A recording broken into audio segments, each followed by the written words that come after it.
Um, when you've talked about the use of medications, natural or synthetically produced, or substances like crystals to enhance your well-being or to heal something, you talk about such an overriding importance is your belief that they will work and that they will be of benefit.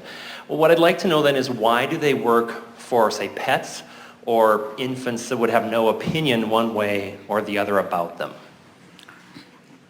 Or do they? Well, that did kind of cross my mind. Is it my expectation of them working for them? But then that to me sounds like me creating in their reality. Well, as usual, you've stirred a lot up here, because there are two primary factors. The power of influence is an important one, because when you hold someone as your object of attention in an attitude of positive expectation, then you do influence the vibration of their being. In other words, that's what all healers are about.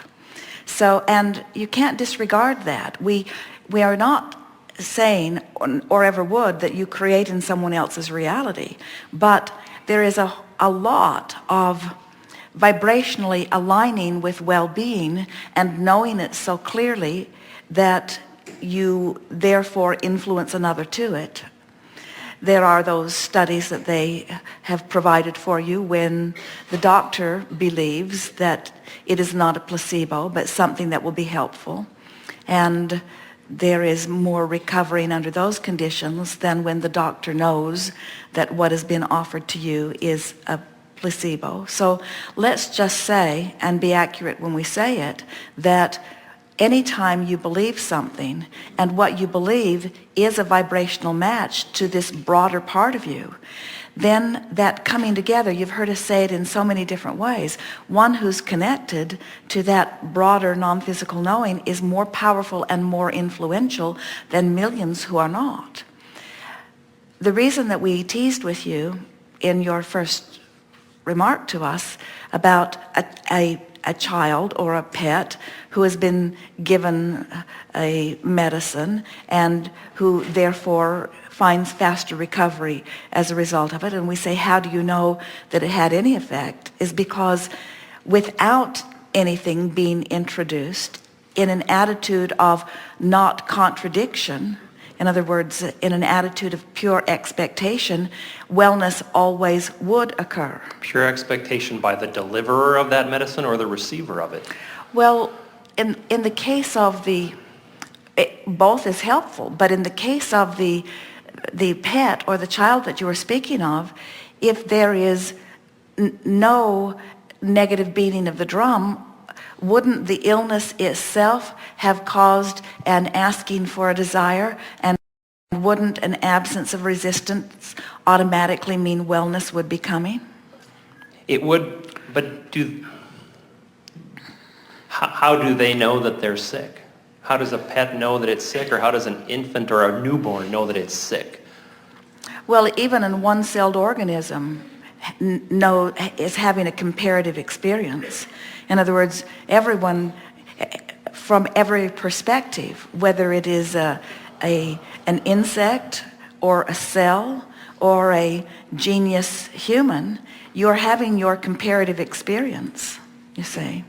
There's so much to be discussed here. Then there's how did the child get sick to begin with, and what was the influence of that? And we just want to say to you, we are not guiding you away from medicine or away from anything. We are just wanting you to realize that there's a lot more to the story of creation than the action part of it.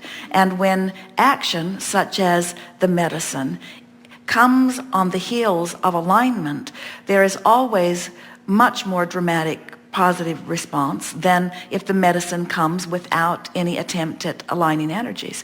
So come back around to the where you started here, and let's see if we have accomplished anything. When the question first came to my mind, it was about, why does it seem that they affect wellness when they don't have an opinion of what's being given to them, medicine or something from a health food store or someone holding a crystal over their head? So then there's no way of really knowing what's causing what? Well, the thing the basis, let's go back to what we were talking about earlier, about some things that you can always know. And when you start with that premise, then what occurs to you next will be something more basic that you can always rely on. So these things are always true. Wellness is the basis of your experience, and lack of wellness is the anomaly. Right. And so wellness is what is always in the vibrational reality calling you toward it. Now, if somehow, whether you are a pet or a child or an adult human, if somehow you get crossways of your well-being and are experiencing something less than that, you are experiencing the oddness of having somehow, through your attraction, maybe through influence of others. In other words, what influence of others really is an observation of something about them that sets up a vibration within you. And your pets, the longer they live with you, begin to act like you do vibrationally. Your babies can even begin to pick up things vibrationally in the womb. You can walk into a room and pick up on the vibration of a room. And depending upon where you give your attention or how strong the influence is, you begin to vibrate. Often, we're not encouraging it. We want you to begin to vibrate because you want to, not because you're just observing, but almost everyone offers more of their vibration in response to what they are observing. So, and that, it's not such a bad thing because it gives you the basis from which you desire. Wherever you stand is the basis of what you're asking for. But let's say that this being, whoever it is, insect, child, dog, human, adult, has somehow got crossways of wellness, and so they're asking for it in a stronger way than before.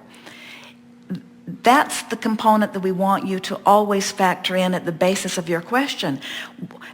In their absence of wellness, whether it's a one-celled organism, in the absence of wellness, there is an understanding that something's off and that it should be otherwise. You just can't you can't step back from who you have become. And when you, in any moment in time, no matter who you are experiencing any kind of diminishment of who you are, there is a vibrational awareness of it, and therefore an asking for an improvement of it.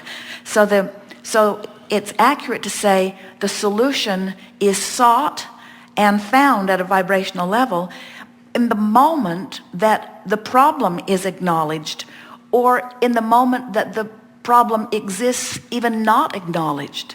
In other words, you've heard us say that when you ask, it is given, and we don't even ask you to ask with your words in a conscious verbal way. Life causes you to ask, and when you ask, you're always summoning the improvement. So now, as we're talking about therapy or medicine, now we're talking about something that helps in the soothing of the resistance. Now we're talking about the allowing part of the equation. And we want to emphasize that in the beast that you're talking about, or in the child, when there is asking that life causes to erupt, there is less attention that would have to be consciously given to allowing, because they are more naturally allowing. So then, as an example, you have a newborn, days old, that is critically ill.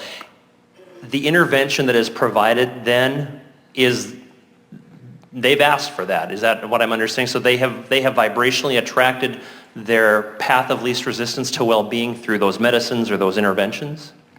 Well, they've asked for the recovery, and it's questionable whether they've asked for it through the path that medicine wants to deliver it, but it's usually accurate to say that anyone who is living something less than wellness is asking for it. It's also accurate to say that that energy coming into that body knew what they were coming for, and sometimes is wanting a more exaggerated experience, because the step one experience and the subsequent asking gets energy moving earlier on. But let's come back to the original proposition that you were making, or question that you were posing. In other words, speak it again from Why do medicines work on people that don't know that they're receiving them or what they're getting? So why would someone get sick without knowing that they are? Why would someone create cancer without knowing it? Misalignment. So Misaligned thoughts. why would someone get well without knowing it?